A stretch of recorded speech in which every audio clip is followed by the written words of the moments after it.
Tomorrow morning, you wake up.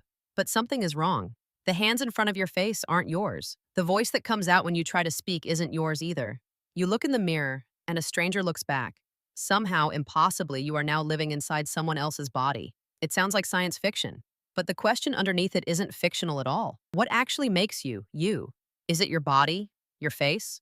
Or is it something else entirely? Something that has nothing to do with the physical thing you happen to be wearing?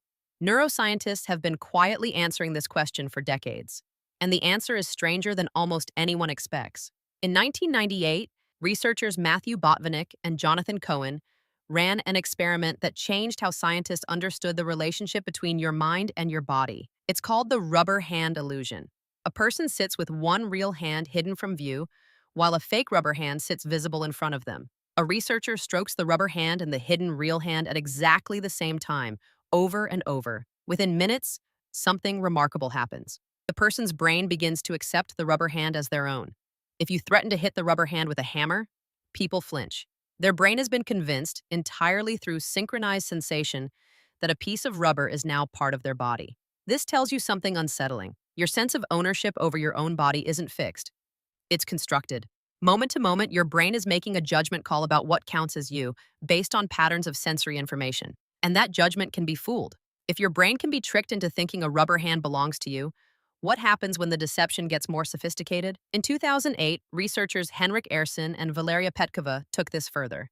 Using cameras and headsets, they gave participants a first-person view from a mannequin's perspective. When the mannequin's body was touched in sync with the participant's real body, people reported something extraordinary. They felt like they were inside the mannequin, looking down at its body instead of their own. Some participants, using more advanced setups, even reported the sensation of being inside another person's body entirely, viewing the world from behind eyes that weren't their own. The technical term for this is the full body illusion, and it reveals something profound. Your brain doesn't actually know with certainty which body is yours.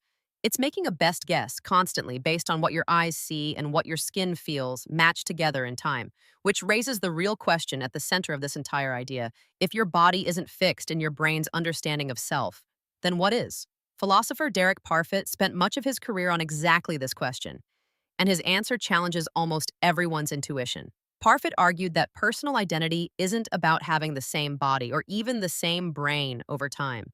It's about psychological continuity. Your memories, your personality, your values, your way of thinking, connected together in an unbroken chain from one moment to the next. In other words, if you woke up tomorrow in someone else's body, but your memories, your sense of humor, your fears, and your way of loving people were still intact, Parfit's framework suggests you would still be you. The body would just be new packaging. This isn't just philosophy. It has neurological backing. Neuroscientist Antonio Damasio has spent decades studying how the brain constructs the sense of self, and his research points to something called the autobiographical self. This isn't your body. It's the ongoing narrative your brain builds from memory, layered on top of a more basic sense of present moment awareness. Damasio's work suggests that identity is less like a fixed object and more like a story your brain keeps actively telling, updating itself constantly but staying recognizably continuous, which means the body you wake up in each morning was never really the thing that made you, you to begin with. Here's where it gets almost dizzying. Every 7 to 10 years, most of the cells in your body are replaced. The version of you sitting here right now is physically almost entirely different material than the version of you that existed a decade ago. Different atoms, different cells, different physical substance rearranged into roughly the same shape. And yet you don't feel like a different person.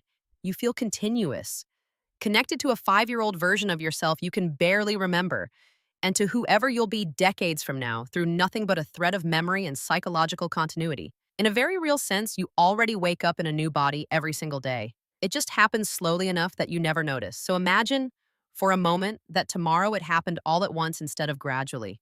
New hands, new voice, new face in the mirror. The unsettling part isn't that it feels impossible. The unsettling part is how much of you would still remain. Your fears would still be your fears. Your sense of humor would still make you laugh at the same things. The people you love would still matter to you in exactly the same way, even if they no longer recognized your face, because the thing that makes you, you, was never really the body at all. It was always the story. And the story, remarkably, tends to survive.